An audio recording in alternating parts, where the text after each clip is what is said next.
and Prime Minister of the United Kingdom of Great Britain and Northern Ireland, Boris Johnson. Заява президента України. Statement by the President of Ukraine. Дуже дякую. Доброго вечора, шановні гості, шановні журналісти. Прем'єр-міністре, пані та панове, я щиро вітаю в Києві колегу, партнера і друга прем'єр-міністра Великобританії Бориса Джонсона. Ваш перший візит до України у цьому статусі прем'єр-міністра відбувається в непрості часи історичних викликів для нашої держави, Об'єднаного Королівства, Європи. Я впевнений, що не перебільшую для всього світу. Не дивно, що саме їм був присвячений перший ключовий блок наших переговорів. Прем'єр-міністр Джонсон запевнив мене про повну підтримку суверенітету, територіальної цілісності України і готовність до подальшої взаємодії, зокрема в рамках Кримської платформи з метою деокупації нашого півострова, повернення всіх наших українських територій. Ми також обговорили комплекс кроків щодо стримування Російської Федерації. Тут моя думка відома, а слово «стримування» доводить її логічність. Будь-які заходи є від «до», а не після. Профілактика краще, ніж реанімація. Це доводить і нещодавнє рішення британського уряду, за що ми вдячні, щодо розробки закону, який посилить та розширить санкції за агресію проти України. Ми вдячні Великобританії за підтримку наших євроатлантичних прагнень. Щодо цих чекаємо від Альянсу конкретних та чітких сигналів. Важлива тема – зміцнення нашої обороноздатності. Україна третій рік поспіль виділяє на сектор безпеки і оборони рекордний бюджет за нашу історію. Він становить 6% ВВП нашої держави.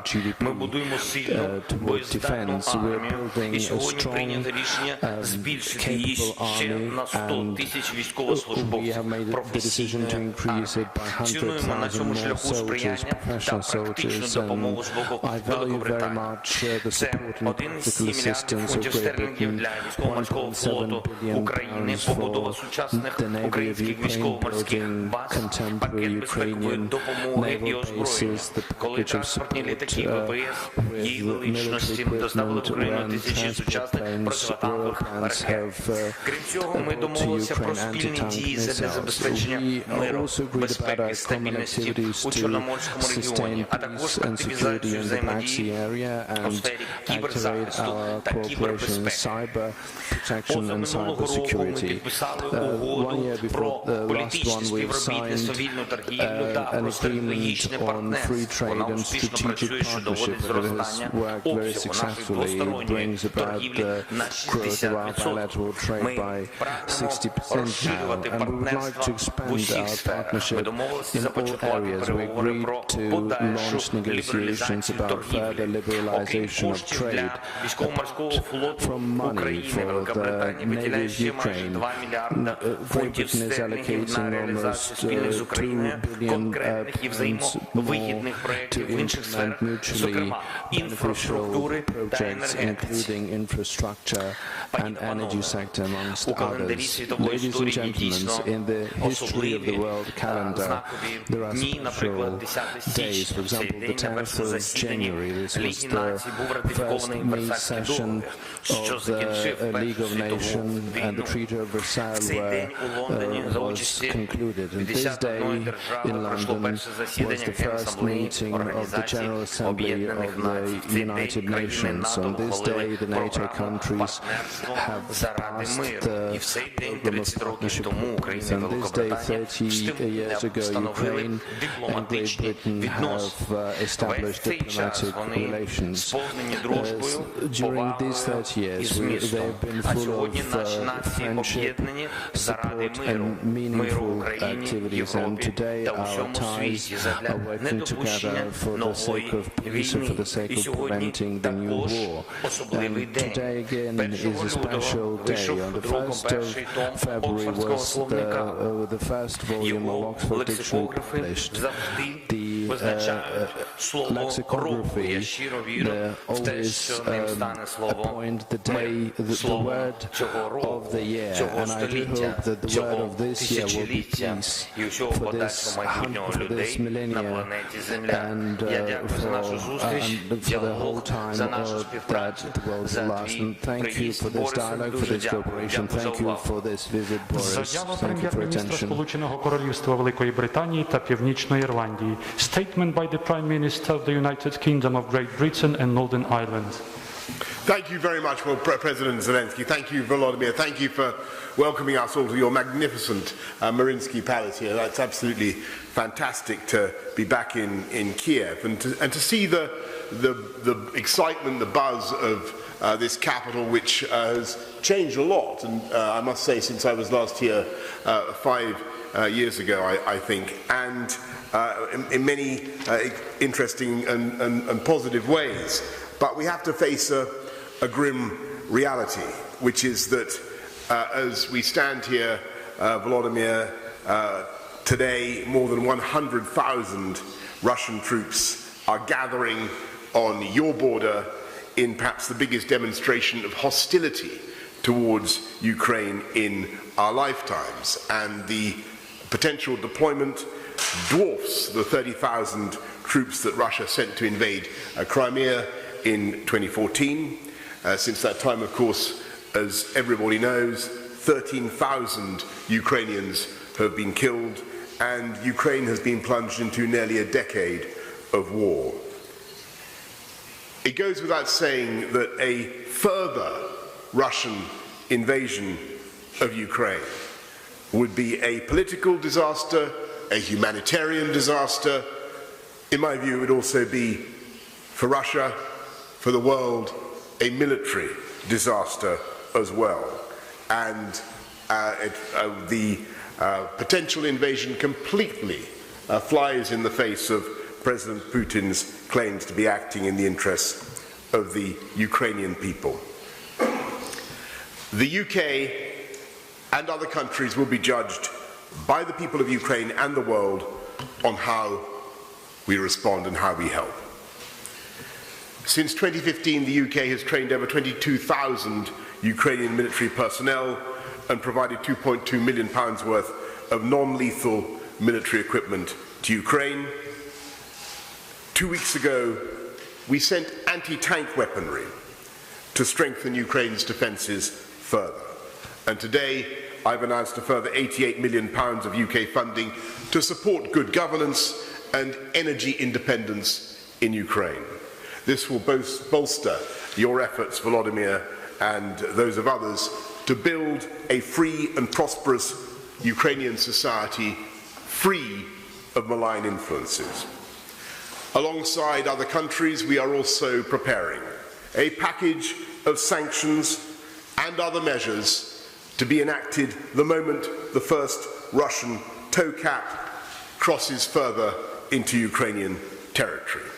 And we have done all this and prepared all this, not as a show of hostility towards Russia, but as a demonstration that we will always stand up for freedom and democracy and Ukrainian sovereignty in the face of aggression.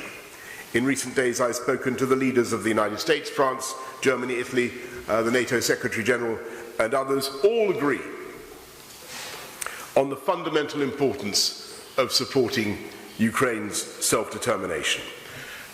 Because the people of Ukraine have the inalienable right to choose how they are governed and, indeed, which organisations they aspire to join. And as your friend and partner, the UK will always uphold that right. It is vital that Russia steps back and chooses a path of diplomacy, and I believe that is still possible. We are keen to engage in dialogue. Of course we are, but we have the sanctions ready, we're providing military support, and we will also intensify our economic cooperation, because we are a firm and enduring ally of Ukraine and a supporter of Ukraine's territorial sovereignty and integrity. Thank you all very much.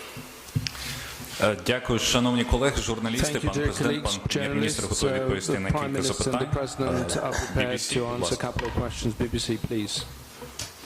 Just wait for your mic. Good afternoon, gentlemen. Prime Minister, first, have you done enough to survive? Have you done enough to persuade enough colleagues to rescue your premiership? And on the issue of Ukraine, why should the international community take your diplomacy seriously when you're so preoccupied at home, when you put talking to MPs ahead of talking to President Putin? And Mr. President, if I ask, do you believe that the Prime Minister and his American allies are exaggerating the threat from Russia? And can you also tell us more about this new tripartite relationship between Ukraine, the UK and Poland? Thank you. Let me go first, James, and just say that my focus is entirely on delivering on the priorities of the British people, and they include ensuring that we are secure in our relations with our friends and allies, and that our friends and allies are secure. And I think there's a great deal of concern in our country about what we're seeing on the border with Ukraine, and it's absolutely vital that the UK government should step up now, bring together our friends and partners in the West in the way that we are, prepare the package of economic sanctions that we have, and as you know, we've intensified them now, and the package that we're bringing forward, the new legislation, will enable us to pinpoint commercial interests of Russia, strategic commercial interests of Russia in a very direct way, as well as individual Russian commercial interests. And I think it's vital that in Moscow they understand that there will be automaticity in the way that we apply these sanctions, so that the minute there is a further incursion into sovereign Ukrainian territory, then those sanctions will apply. And I know that that's also the position of our American allies, and what we're hoping is that it will be the general position, and that's what we're working to achieve. But we're also doing what we can to strengthen Ukraine's ability to resist, and that's why we sent the 2,000 anti-tank weapons. That's why we're continuing with training under Operation Orbital and have sent more troops out to that end. But I think perhaps the single most useful thing we can all do is get over to the Russian public, to citizens in Russia thinking about this possibility, the reality that the Ukrainian army will fight. And there are 200,000 men and women under arms in Ukraine. They will put up a very, very fierce and bloody resistance. And I think that parents, mothers in Russia should reflect on that fact. And I hope very much that President Putin steps back from the path of conflict, and that we engage in dialogue. And that is what the UK is intent on producing, and that's why I'm here today. Дякую за запитання. Я, Thank you for your question. First of all, I will answer very briefly regarding the platform that was established between Ukraine, Britain and Poland. First of all, I'd like to say that that's a fairly good platform to discuss security and trade on the level of the foreign ministers who already started working, and I think we will be able to share more details when on the level of the leaders of the states we will start up that work as well. In terms of exaggerating or underestimating the threats, it's difficult to answer your question, and Boris mentioned this. No one can predict or know what will happen next.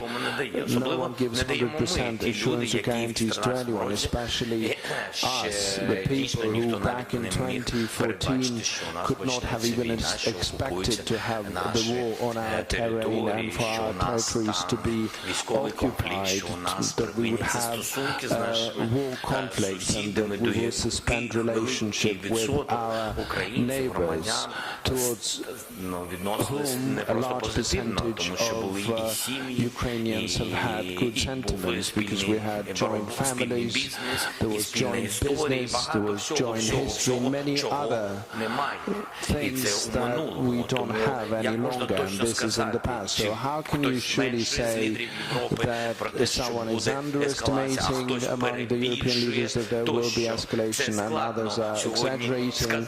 It's difficult to say. On that question, we simply have to be fair. We have to be powerful as a country. We have to have a very powerful army and count on ourselves. We have to be prepared for bad things, and this is true. This is what we're doing. No matter what allies and unions we have, and we're very open to new unions and alliances, and our doors are open, our windows are open for that, but we don't know when that will happen. And that is a very big risk for Ukraine. So underestimating risks is to have a big, powerful army that will just be there, not advancing. We are defending ourselves, we're defending our country, and I think it's only fair, because these are our terrains, these are our culture, we're protecting our culture, traditions, language, and we first of all and foremost protecting our people, and there will be a high risk for anyone who will try to occupy even a bit of our territory, very high risk. Why? Because on the Donbass, at the part of the Ukrainian Donbass which is not occupied, there are people living there, and they see what is happening on the occupied part of it, how the Donbass was destroyed, how the famous stadium, the Donbass Arena is destroyed. Donetsk used to be a very developed city. There were good towns and cities, and everything was well developing. Comparing now what they have now and what they used to have, Ukrainians can see what can happen. This is why they're going to stand until the very end. And therefore, I think that's a very important argument that Boris also mentioned. It's an important statement that Russians should hear us. They should listen and understand that the war is something no one really needs, but at the same time we have not invited anyone to come and visit us with the weapons in their hands. Our country has changed since. Our society has changed. Our army is different. Many various changes have happened, and the occupation of a city or a territory will not happen. Unfortunately, there will be a tragedy in case of powerful escalation against our state. And therefore I'm being very open. This is not going to be a war of Ukraine and Russia. This is going to be a European war, a full-fledged war, because no one is going to give away territories and people any longer. Interfax, please. Good evening, Interfax Ukraine, Irina Kartas. My question to the President of Ukraine regarding the Minsk Treaty. Is it possible to implement Minsk Agreement? Is it possible to have a fully fledged implementation of Minsk Agreement? Thank you for this question. I don't even remember who signed Minsk Agreements, but I know for sure who should be implementing them. We are the country responsible for this, and we are responsible for any documents and treaties that have been signed. We're being very dutiful and responsible regarding this. We understand what Minsk agreements are. They have been created by the Normandy format, and these days a Normandy format, luckily or not, is the only format that works, that allows the leaders of the countries to meet. So the advisors, as we have seen, have met, and in the result of this, less firing, less tension has come to be. Of course, we cannot resolve all the questions, but nevertheless, on the Minsk group, they agreed about ceasefire regime.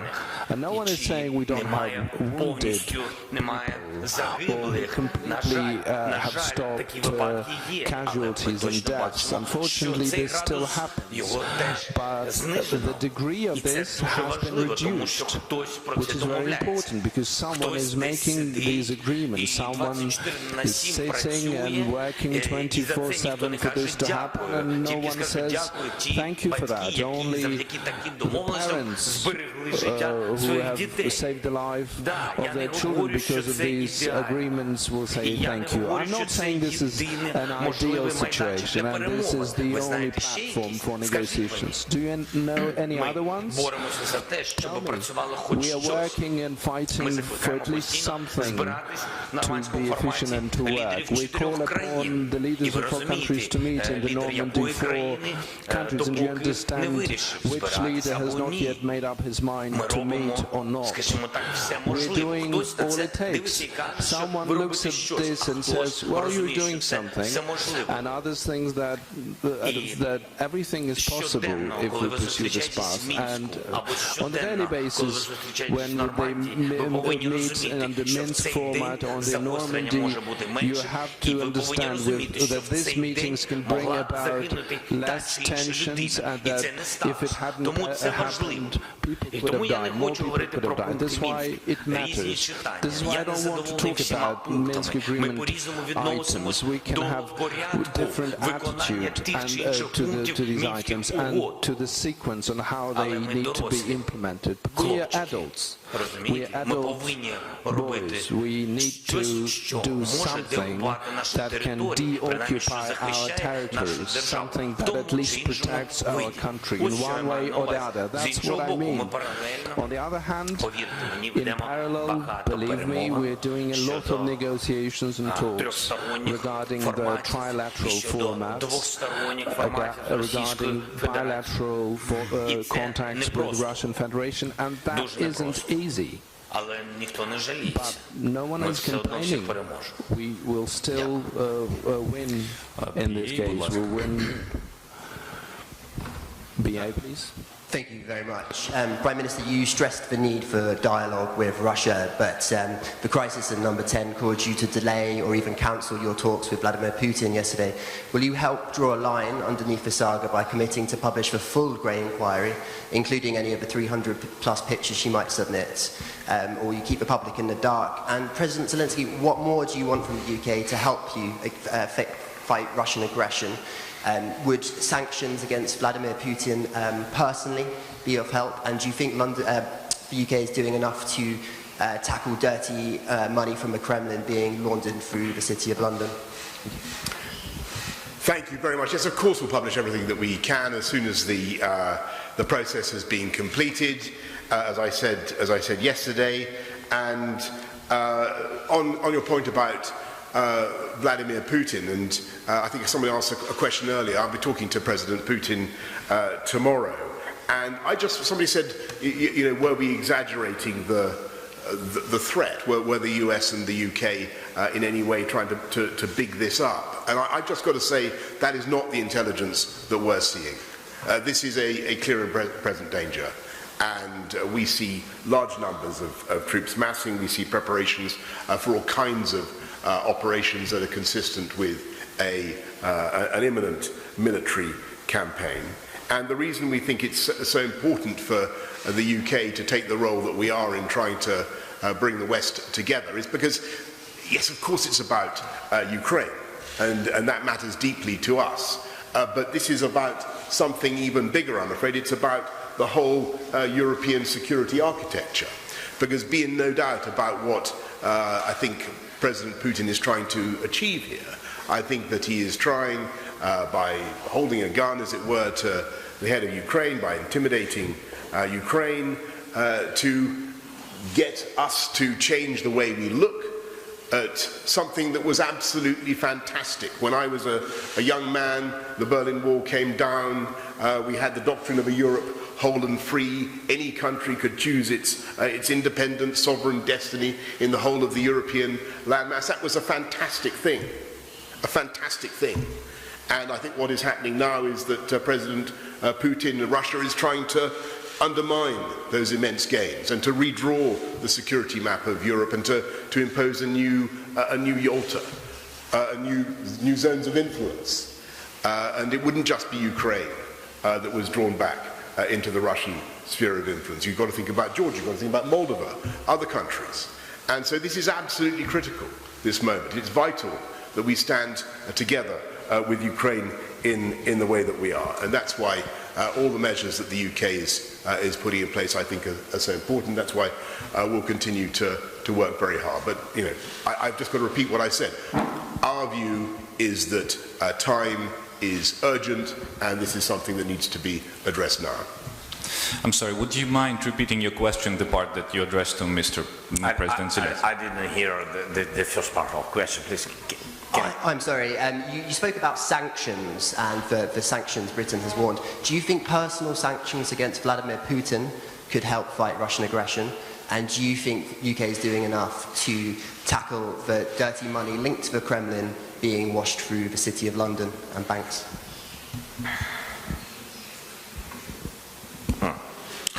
Дякую за запитання. Ну, по-перше, щодо Thank you for this question. First of all, regarding the dirty money of the oligarchs in London, the Russian oligarchs, well, you know, it would be good if we could deal with our oligarchs. Meanwhile, they also have and keep their money in certain capitals. I think if London is serious about these matters, we would support this very much, because for us, de-oligarchization is a very important process. We already voted in the parliament of Ukraine the first law on de-oligarchization, and this is the beginning of very difficult reforms. Since Britain is combating this phenomena, you have to understand that it's not easy going here as well. They shouldn't be impacting and influencing the economy of the country, not to mention the politics. This destabilizes the situation domestically, and I would like to say that for Ukraine, the most important these days is a stable situation inside the country, because you can influence us and escalate only when the country is weak. Structures and entities that launder money or take the money out of the country or impact the media environment or political environment, political conjuncture, the economy of the state, or big business which manipulates large companies is dangerous for the country, and it creates weakness. Weakness of the power means weakness of the institutions, and the institutions are weak, the state is weak, and this weak state cannot protect the citizens. And when this happens, the degree of escalation becomes the highest and the most dangerous. That's what it is about. In terms of how sanctions could stop the escalation, preventive sanctions, and if you're asking me, I would say that they would work if they are introduced prior to escalation, if I understood your question properly. Would they stop the escalation? So let's introduce them first, let's impose them first, and then we'll see. Ukrinform, please.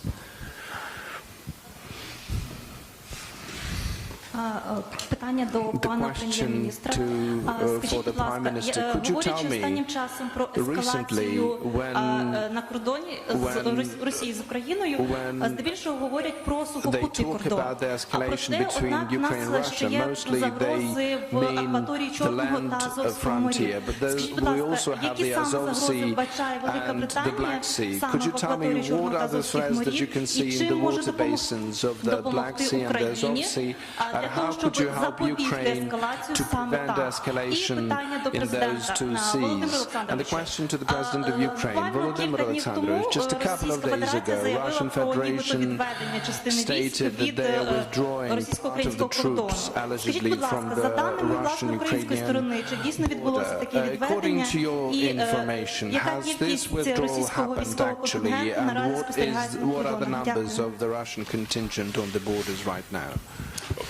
Thank you very much. I should have mentioned that we also have a naval agreement with Ukraine, and I believe we've recently done a deal for some minesweepers to help in Ukrainian waters as well.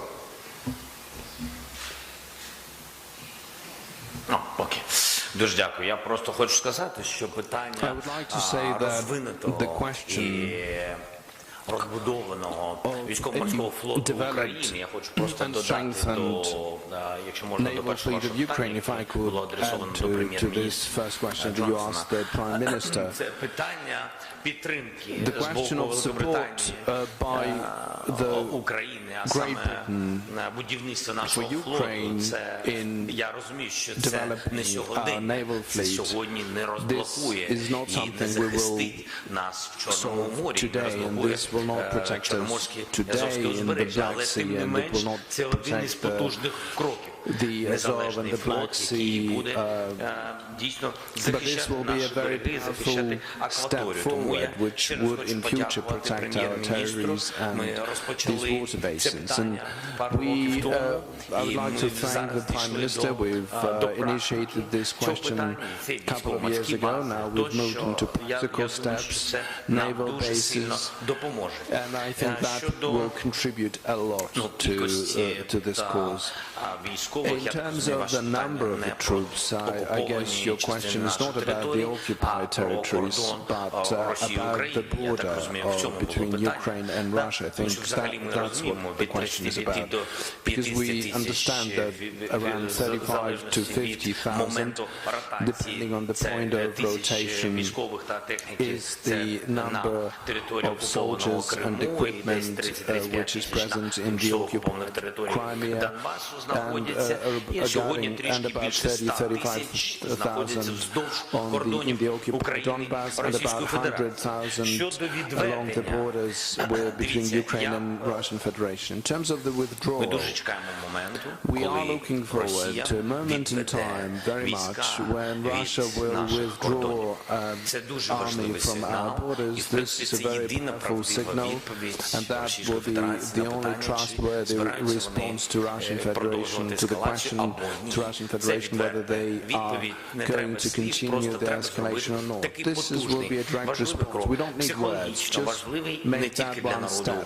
Psychologically, it will be important not only for the Ukrainian people and European citizens, but for Russians as well, because I know many Russians don't want to fight and die in the war against Ukraine. So I would не радів би так зарано, якщо можна, тому що такі шляхи ми бачили. Ми бачили таку інформацію, це було у минулому році, коли були військові навчання. Росія сказала публічно, що вона відведе війська, вона відводила війська, а потім повернулася велика частина з тих відведених військ. Тобто це такий момент передислокації, маневр або залякування, психологічний. Тому зараз ми or psychological pressure. We do see some rotation of the military, but I would like to be open in this answer because it's important for the people of Ukraine. I will be able to say that Russia has withdrawn their troops only when they do so. Захід завершено. Thank you. This is the end of our session. Thanks. Thank you very much. Thank you. Thank you again. we are free.